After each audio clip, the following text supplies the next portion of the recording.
Ayun, papunta ako dito sa aming mailbox at i-check ko kung dumating na yung ating voters information card. Kasi yun nga, start na ng botohan dito sa amin sa Canada ngayon. Bali nagkaroon na ng advance polling simula nung nag-start siya nung Friday, Biyernes Santo, Sabado, tapos ngayong Linggo, then hanggang bukas yata Monday. Yan, sinong mga gustong bumoto ng maaga, yan, pwede na. At yung last day ng botohan is sa April 28.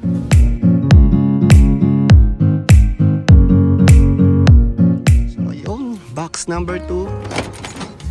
Yan. So daming mail ngayon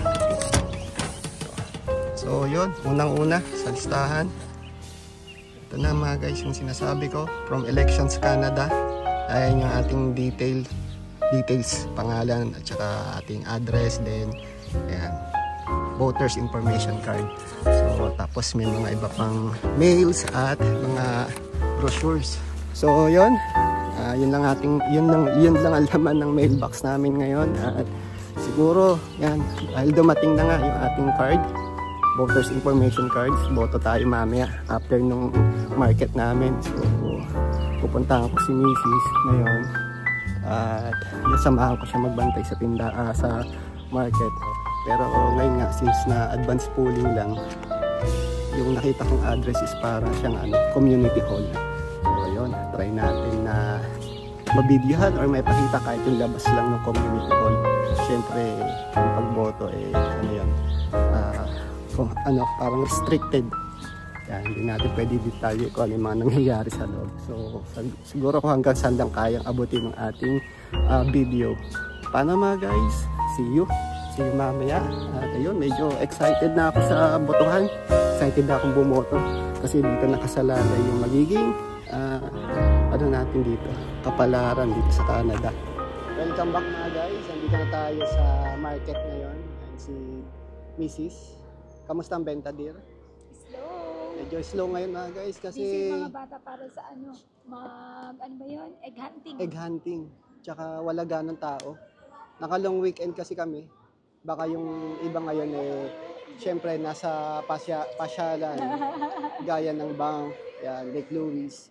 Usually kasi yun ang puntahan kapag may okasyon gaya nito. Yan, ikot muna tayo dito sa market habang walang tao. Ayun, pakita mo yung mga pakulo dito ngayon kasi ang daming ganap ngayon dito sa market. Jaja, busy kayo?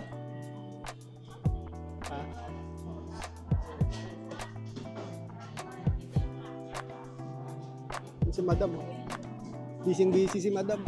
Madam Ping.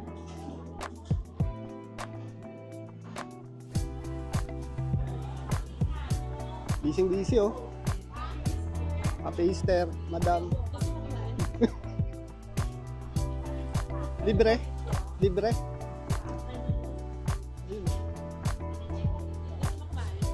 Ha?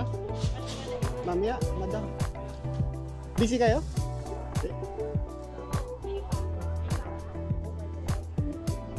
So dahil ngayon, mahal na araw, yan, yung kaibigan namin, si Jordan, yan, ang tinda niya ngayon is ostrich eggs.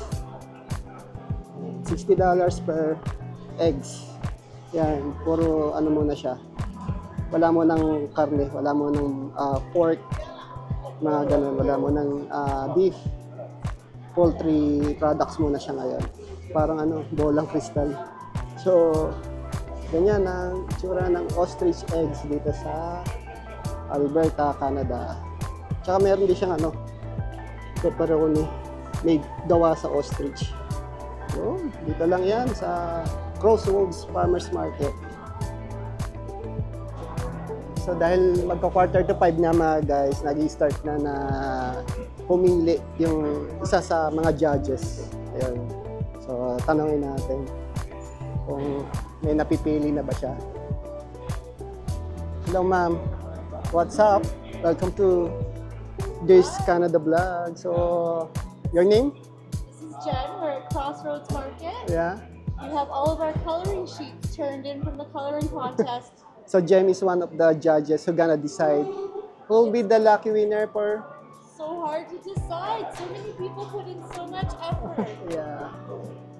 So And there's so many. Like, how many entries I do think you we think? have about 100. Oh my God. I know. So, yeah, this Everyone Jen. did such a good job. And this is just the one batch, and then you have another on the right side, right? Yes, we do. Ayan, si Miss Jen, isa sa judges. Oh, he's also a judge? Yes. Hi, say hi to our vlog. Sean, Free Fair Market. So- Here to judge coloring contest. Was it hard to choose now? It's very hard. I don't know what to pick. Yeah. Okay, let's see. Who's the lucky winner for today's Easter? I think I like this one. Oh, you pick that one? What's better? Okay. Okay. So what you have, Miss? Okay. So far, this is my pick. Okay. Why do you choose this one, ma'am? I love the amount of detail that she tried to put into the egg and all these little details that they added. It shows a lot of thoughtfulness. Okay, so for like 100 entries, you're gonna pick this one, right? I think so. Okay. How about you, sir? I love the green duck. It Nice. speaks to me. Okay. So I'm going with this one. All right. Nice, nice. Okay, we'll wait for another 3, right? 3 more judges? Pardon me? 3 more judges to come? I think so. Okay. Awesome. Yeah.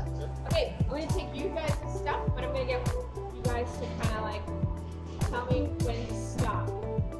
Then Oh. we can telepathically speak to each other. Okay, and you're gonna pick. Okay.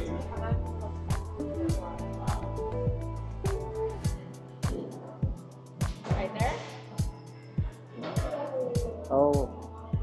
Natalie, you're the winner of the So gift basket. So, we'll be So is calling that for the numbers. basket? That's for the Yeah. big basket right All there. right, that's good. And those are some more?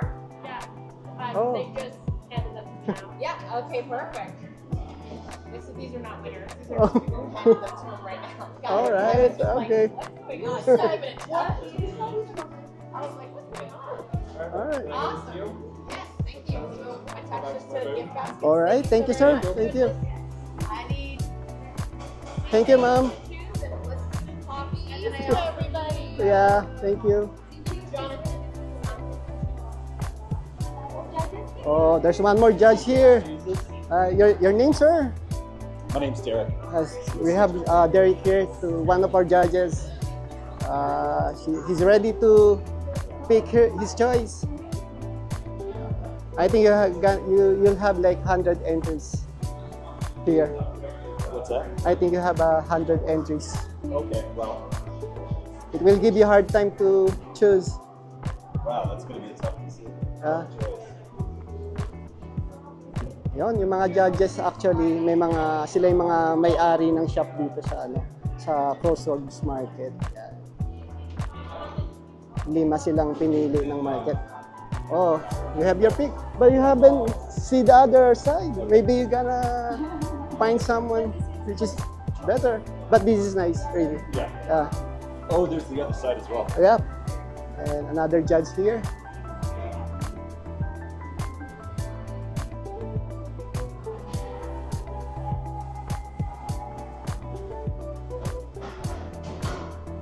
I've still got to stick with this one. Yeah. So, something special on this drawing? I like guess. how they put a lot of color into it, and that's the best color Yeah. rabbit. I think. And then he or she put much effort on it. That's right. That putting some beads. Especially within the. Yeah. That's good. Yeah. Thank you, Sir Derek. Yeah. Do I drop it off? Yeah. I think this the goal. And we have the last 2 judges here. Most extreme. Yeah. Sorry, I didn't get your name, ma'am. What's your name? Eli.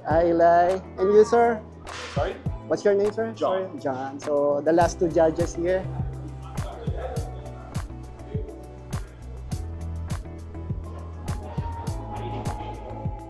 Buti na lang, pumayag silang magpasama sa ating video. Medyo mahirap pumili talaga kasi sobrang dami nito. Ayan, mga Mahigit 100 entries, may humahabol pa nga. Kaya lang ano na, yung mga last minute hindi na yata kasama. Yun.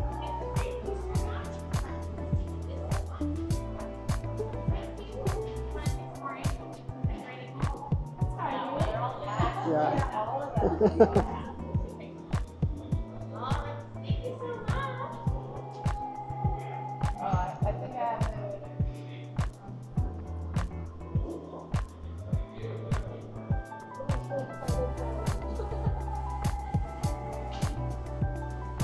Oh, you got yours? What's that? So, what's something on that you made your choice? I just like how much color there is. I definitely get an extreme vibe from this one. It doesn't mean like you like purple because I of love your... purple. Oh, that is why. That's why. But yeah. Yeah. Okay. Nice. Extreme. Whoa, it's very purpley blue. I love it. Awesome. Thank you for your participation work. Oh, you got a prize. Yay. You should keep that. Yeah. Yeah. All right, Okay. friends. All the prizes have been drawn now. Really? Yeah. Okay. That's the main prize. Yep, Oh. we drew that one too. That's when they were folding through them. Oh, Yeah. this is the main prize for the scavenger hunt prize. Na-draw na kanina yung nanalo. So, i-announce na lang niya. Yan. Isang judges. Ang dami niyang pa-premyo dito mga guys. Oh. Yan. Papa-prize daw niya. 6 o'clock PM na. Dito na tayo sa polling station. Yan, sa Pembroke Meadows. 6 minutes away sa bahay ito mga guys. Yan. So dito ginaganap yung advance polling o advance election. Pasok tayo sa loob. Dala lang natin yung ating voters information card. So ayan, Pembroke Meadows Community Association. Nakasulat naman vote kaya hindi tayo malilito. Pasok tayo. So ayun mga guys, andito na tayo sa loob ng ating kotse at katatapos lang natin or nakatapos na tayo sa pagboto. Medyo mabilis yung proseso, hindi gaya ng inaakala ko na komplikado. Siyempre wala tayong, nung pumasok ako sa loob, wala akong idea kung paano yung voting system ng Canada. Although meron akong naririnig na madali lang, simple lang. Pero syempre sa personal experience, ngayon ko pa lang siya naranasan. At ayun nga, simple lang. Very straightforward yung pagboto mo dito. At ayun, syempre, ngayon pa lang congrats na lang din sa mga mananalo. At syempre, sa kanila nakasalalay yung ating magiging kapalaran o yung ating kinabukasan dito sa Canada. Ayun, ngayon pa lang congrats na lang kung sino mananalo. At syempre, meron pang botohan hanggang bukas at yung pinakauli ay sa April 28. Ngayon ay Easter Sunday. May oras pa kami ni Mrs. makapagsimba at try namin maghanap ng simbahan na may mass pa. Kasi almost 6 na ng gabi. At ayun. Paano mga guys, hanggang dito na lang. At see you sa susunod nating mga vlogs. At yun, God bless us all and Happy Easter everyone.